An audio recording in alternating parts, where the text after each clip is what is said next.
on. Hello everybody, George Kenner. Today we're going to review the Pergear 5.5 watt diode laser. It's called the L5 Pro. Now Pro, this isn't what I would really call a pro class machine, but you can get some professional results off of it, so stick around for a minute and I'll share with you what I found out. When I first got the machine, I was looking at the box and it was kind of crumpled on the outside. Well, what I did was I opened it up and I found out that that box was actually a larger box that the Amazon fulfillment center had put the box in. Now, what had happened was a really nice woman named Wendy from Pergear.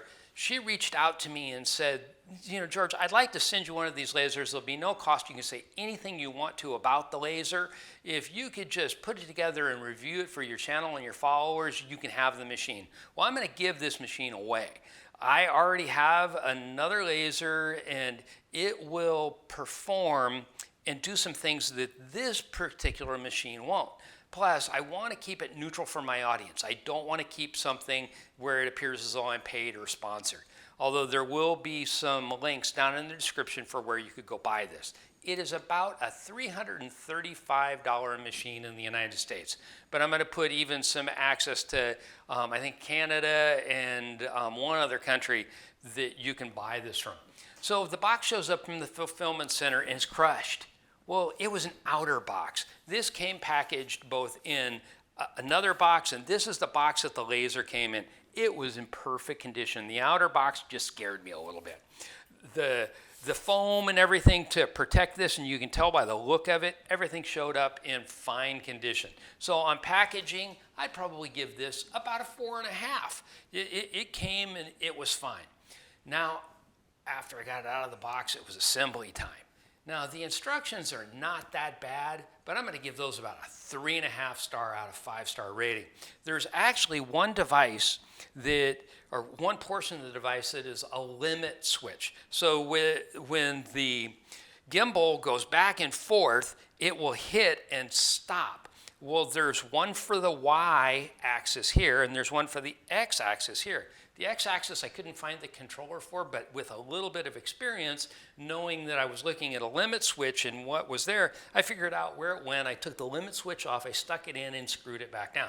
It really wasn't that hard, but for somebody it could be a little frustrating. So you'd want to probably watch a couple of assembly videos on this on YouTube to get the information. If there was something you stumbled with and I could help you with it, send me an email and I'll do the best for you that I can.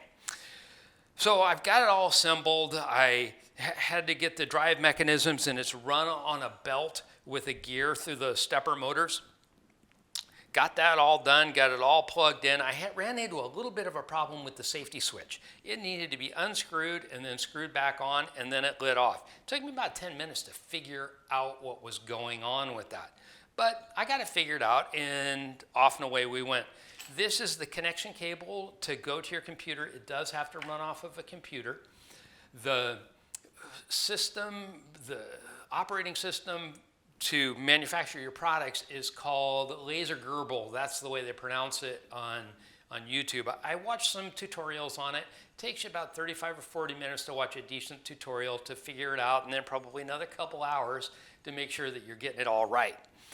So I finally went to go make my first cut. I did it on a piece of wood, and I had overpowered the settings. But that's something you're going to have to just give it a try. I set down a piece of metal, very thin sheet metal, on top of the table where I was doing this to make sure that I wouldn't burn through. But there's the burn mark that I got going at the very beginning. I was just trying to do a pattern. I kept stepping back on the power that is in the controller.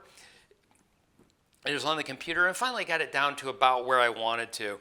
Now, I noticed that with this particular program, it seemed as though it was saving the higher intensity of the laser burn. So as soon as I turned it off, closed the program, and came back, then I would get a better burn.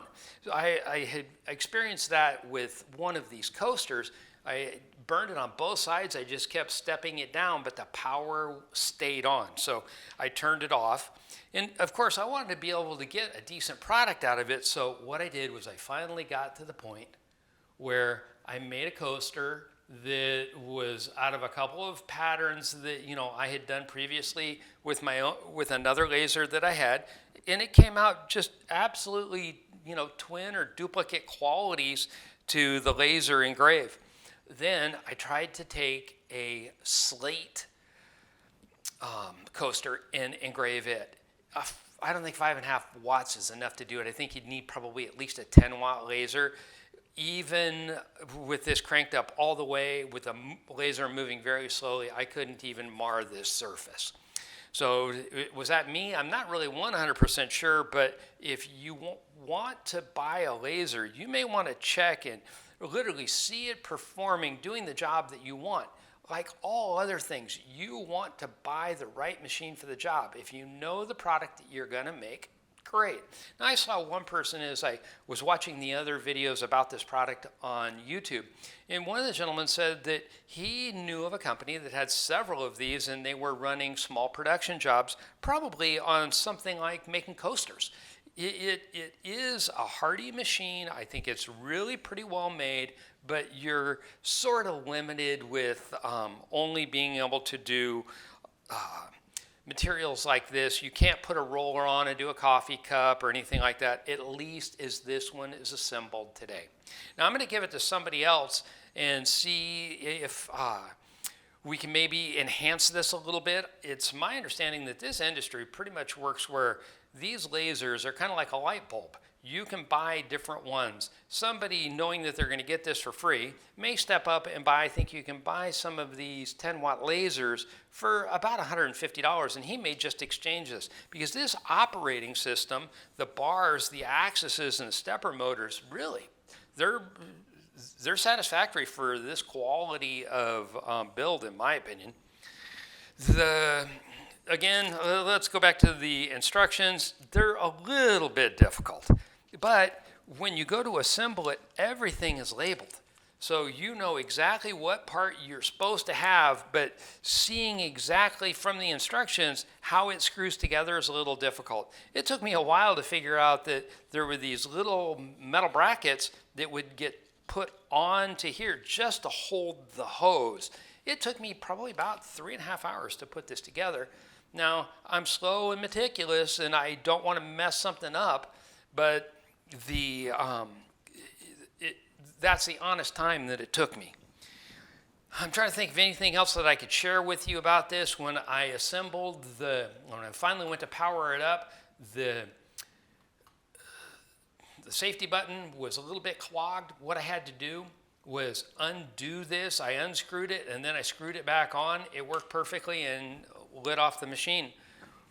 Other than that, I think I would call this a buy based upon quality if you had the need for it, but you're not going to be able to do something like engrave a coffee mug or a beer stein on this one.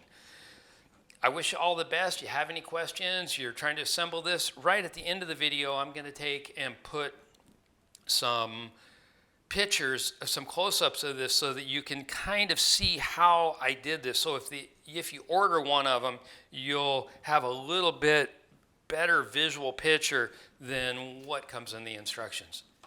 If you haven't subscribed, please, by all means. I'd love to see you guys here again. I wish you all the best, and go make something. Why not? It's better than watching TV. Take care.